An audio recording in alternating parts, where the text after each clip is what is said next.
রাহমাতিল্লাহ। আল্লাহ বলেন নবী গো, আপনি আপনার উম্মতবাসীদেরকে জানাইয়া দেন, তারা যদি গুনাহ করতে করতে করতে জমিন থেকে আসমান পর্যন্ত গুনাহ করে তাদের জীবনটাকে ভরপুর করে ফেলে, ও নবী আমার, আপনি আপনার বান্দা উম্মতবাসীদেরকে জানাইয়া দেন, তারা যেন আমি আল্লাহর রহমত থেকে নৈরাশ না হয়। ও দুনিয়ার মুসলমান, আল্লাহর গোলাম, আল্লাহ পাক রব্বুল আলামিন বলেন, তোমরা যদি শেষ রজনীতে আমি মালিকের দরবারে দুইটা হাত তুলতে পারো, আমি আল্লাহ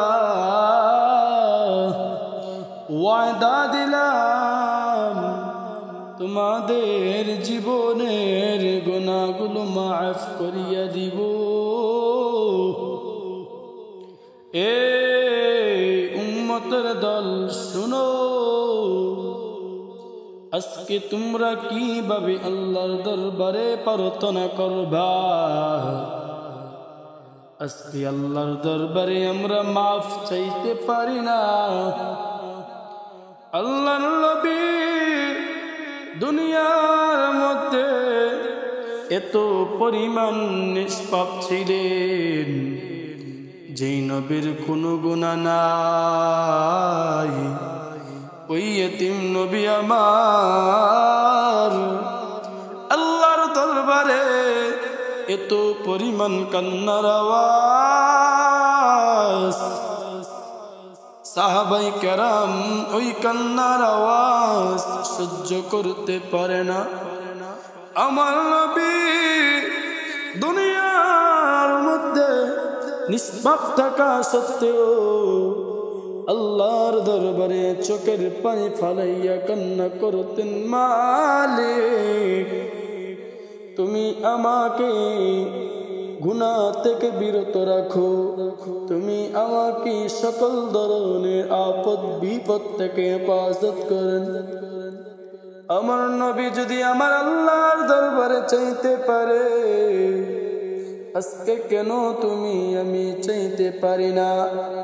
এ দুনিয়ার মুসলমান, আল্লাহর গোলাম, আল্লাহ পাক রব্বুল আলামিন বলেন, قل يا عبادي الذين أسرفوا على أنفسهم لا تقنطوا من رحمة الله।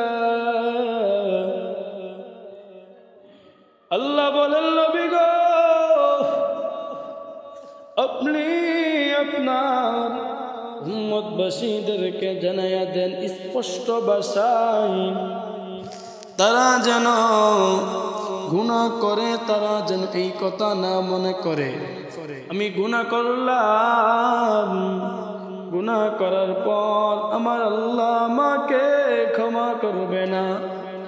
ও নবী, আমি আল্লাহ বলিয়া দিলাম, আমি তাদেরকে মাফ করিয়া দিব, তারা যদি তাওবায়ে নাসুহা করতে পারে।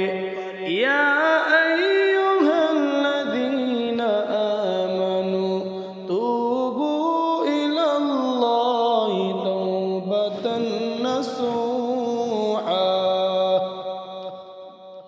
আল্লাহ পাক রব্বুল আলামিন বলেন, ও নবী, আপনার কোন উম্মত যদি তাওবায়ে নাসুহা করে, তাওবায়ে নাসুহা এমন একটি তাওবা যে তাওবা করার পর পুনরায় তারা কোনো অন্যায় করবে না, গুনাহ করবে না। ও দুনিয়ার মুসলমান আল্লাহর গোলাম, আজকে তওবা করতে পারি না।